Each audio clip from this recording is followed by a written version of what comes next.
আসসালামু আলাইকুম, welcome to নীলার রান্নাবান্না ঘর। আজ আপনাদের সাথে শেয়ার করব খুবই সুন্দর একটি জন্মদিনের কেক। আজকে 2 পাউন্ড ওজনের একটি বার্থডে কেক তৈরি করে দেখাবো। যেহেতু আমি প্রফেশনাল ভাবে কেক তৈরি করি না, কিন্তু চেষ্টা করেছি ভালোভাবে করার জন্য। আশা করি আপনাদের কাছে অনেক অনেক ভালো লাগবে। তাহলে চলুন দেখে নেওয়া যাক কিভাবে তৈরি করব। কেক তৈরির ক্ষেত্রে প্রথমে এখানে আমি শুকনো উপকরণগুলো চেলে নিব। প্রথমে এখানে নিয়ে নিলাম সমান করে 1 কাপ ময়দা, 1 চা চামচ নিচ্ছি বেকিং পাউডার, আধা চা চামচ নিয়ে নিলাম বেকিং সোডা, 2 টেবিল চামচ দিয়ে দিচ্ছি গুঁড়ো দুধ। আপনারা চাইলে এটা স্কিপ করতে পারেন, কিন্তু দিলে টেস্টটা বেশি ভালো আসবে। তারপর দিয়ে দিচ্ছি 1 চিমটির মতো লবণ। এবার এই সব শুকনো উপকরণগুলো আমি 3-4 বার চেলে নিব, তাহলে আপনাদের কেকটা অনেক সফট হবে। চেলে নেওয়ার পর এই চালনির মধ্যে যেগুলো থাকবে সেগুলো ফেলে দিতে হবে। এভাবে আমি অফ ক্যামেরায় আরো কয়েকবার চেলে নিব। এখন শুকনো উপকরণগুলো এক সাইডে রেখে ডিমের ব্যাটারটা তৈরি করে নিব। এখানে 2 পাউন্ড ওজনের কেকের জন্য আমাদের লাগবে 4টা ডিম। আমি এখানে বড় সাইজের 4টা ডিম নিয়ে নিয়েছি। এবার ডিমগুলো আমি বড় একটি বোলের মধ্যে নিয়ে নিচ্ছি, আর এই বোলের মধ্যে আমি বিটার দিয়ে বিট করব। আমি প্রথমেই 4টা ডিম থেকে ডিমের কুসুমের অংশটাকে আমি তুলে ফেলছি, এটা পরে ব্যবহার করব। এখানে একটা কুসুম ভেঙে গেছে, তো সাদা অংশের মধ্যে হালকা হালকা হলুদের অংশ আছে। এটা কোনো সমস্যা হবে না। ভেঙে যাওয়ার পর আপনারা এইভাবে কুসুমের অংশটা যতটুকু পারেন তুলে ফেলবেন। কুসুমের অংশগুলো তুলে ফেলেছি। এবার একটি বিটারের মাধ্যমে ডিমের সাদা অংশটাকে বিট করে নিব। আর এই কাজটা প্রথম অবস্থায় অবশ্যই মিডিয়াম স্পিডে করতে হবে।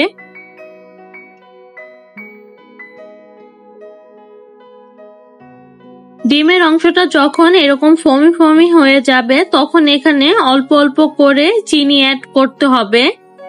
আর এখানে 2 পাউন্ড ওজনের কেক তৈরির ক্ষেত্রে 1/3 কাপ চিনি লাগবে, মানে 1 কাপ চিনি 4 ভাগের 3 ভাগ চিনি এখানে অ্যাড করতে হবে। এখানে আমি মিডিয়াম স্পিডে বিট করছি আর অল্প অল্প করে চিনিটা অ্যাড করছি, যেন চিনিটা খুব ভালোভাবে গলে যায়। আপনারা চাইলে এখানে এই চিনিটার পরিবর্তে পাউডার চিনিটাও ব্যবহার করতে পারেন। যখন ডিম আর চিনিটা এরকম ক্রিমি টেক্সচার চলে আসবে, তখন এখানে দিয়ে দিব সেই আগে তুলে রাখা কুসুমগুলো। প্রথম অবস্থায় কুসুমগুলো না দেওয়াই ভালো, অনেক সময় কুসুমের জন্য কেকটা শক্ত হয়ে যেতে পারে। এই পর্যায়ে কুসুমটা দিয়ে 30 থেকে 40 সেকেন্ডের মতো বিট করে নিলেই হয়ে যাবে। এখন দিয়ে দিব 2 টেবিল চামচ রান্নার রেগুলার তেল। এখানে স্পঞ্জ কেকের জন্য বা বার্থডে কেকের জন্য কোনো তেল বেশি দেওয়ার প্রয়োজন নেই, এমনিতেই অনেক সফট হয়। আর দিয়ে দিব কয়েক ফোঁটা ভ্যানিলা এসেন্স। এখন আবারও 1-2 মিনিটের মতো বিট করে নিব। খুব ভালোভাবে ফর্মি টেক্সচার চলে আসলে এখন এখানে অল্প অল্প করে শুকনো উপকরণগুলো দিব, আর এক সাইড থেকে ঘুরিয়ে ঘুরিয়ে মিশিয়ে নিতে হবে। এখানে কিন্তু বিটার দিয়ে কখনোই করা যাবে না, তাহলে আপনাদের ব্যাটারটা পারফেক্ট ভাবে হবে না। যখন এখানে শুকনো উপকরণগুলো দিবেন, তখন এখানে অল্প অল্প করে দুধ ব্যবহার করতে হবে। আর 2 পাউন্ড ওজনের কেকের জন্য এখানে দুধ লাগবে 1/4 কাপের মতো। তো এইভাবেই বাকি শুকনো উপকরণগুলো অল্প অল্প করে দিতে হবে, সাথে লিকুইড দুধ দিয়ে খুব ভালোভাবে এভাবে ঘুরিয়ে ঘুরিয়ে মিশিয়ে নিতে হবে। আমি এই কাজটা কিভাবে করছি আপনারা দেখেই বুঝতে পারবেন।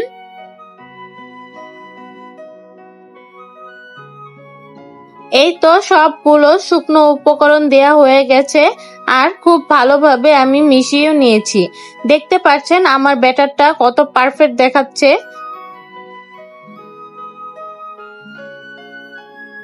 এখন কেকটা বেক করার জন্য এখানে একটি কেক মোল্ড নিয়ে নিয়েছি। আপনারা চাইলে যে কোনো শেপের কেক মোল্ড নিতে পারেন। এখানে আমি নরমাল কাগজ নিয়ে তারপর উপরে তেল ব্রাশ করে নিচ্ছি।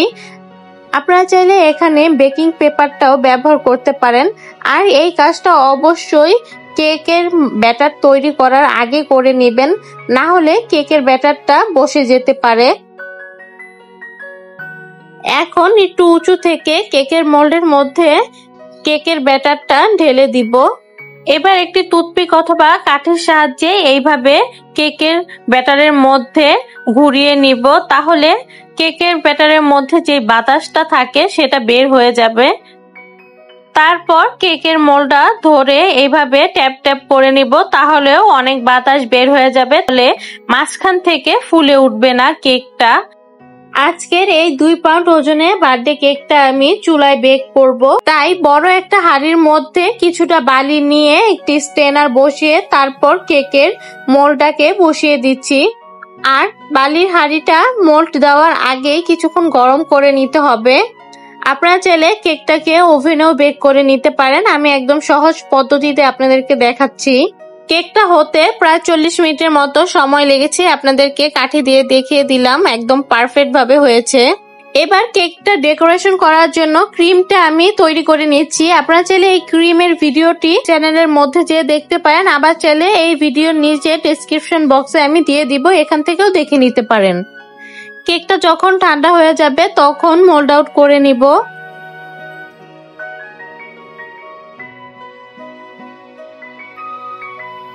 এবার এই কেকটাকে আমি মাঝখান থেকে স্লাইস করে নিব। আমি এখানে 3 ভাগে ভাগ করে নিচ্ছি, আপনারা চাইলে 2 ভাগেও ভাগ করে নিতে পারেন।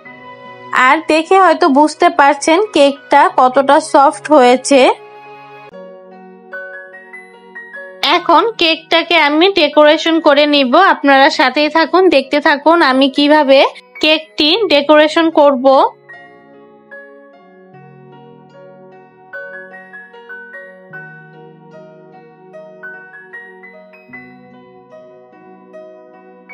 কেক ডেকোরেশন করার ক্লিপগুলো আমি ফাস্ট করে দেখিয়ে দিচ্ছি, না হলে ভিডিওটি অনেক লং হয়ে যাবে।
তাহলে আমার আজকের এই 2 পাউন্ড ওজনে চুলায় তৈরি ভ্যানিলা বার্থডে কেকটি আপনাদের কাছে কেমন লেগেছে অবশ্যই লাইক, কমেন্ট, শেয়ারের মাধ্যমে জানাবেন।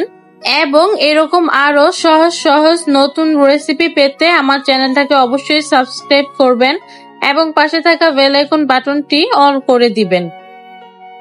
ফেসবুক থেকে দেখে থাকলে অবশ্যই ফলো দিয়ে ভালোবাসা দিবেন। আবারও কোনো নতুন সহজ রেসিপি নিয়ে চলে আসবো, সেই পর্যন্ত সবাই ভালো থাকবেন। আল্লাহ হাফেজ।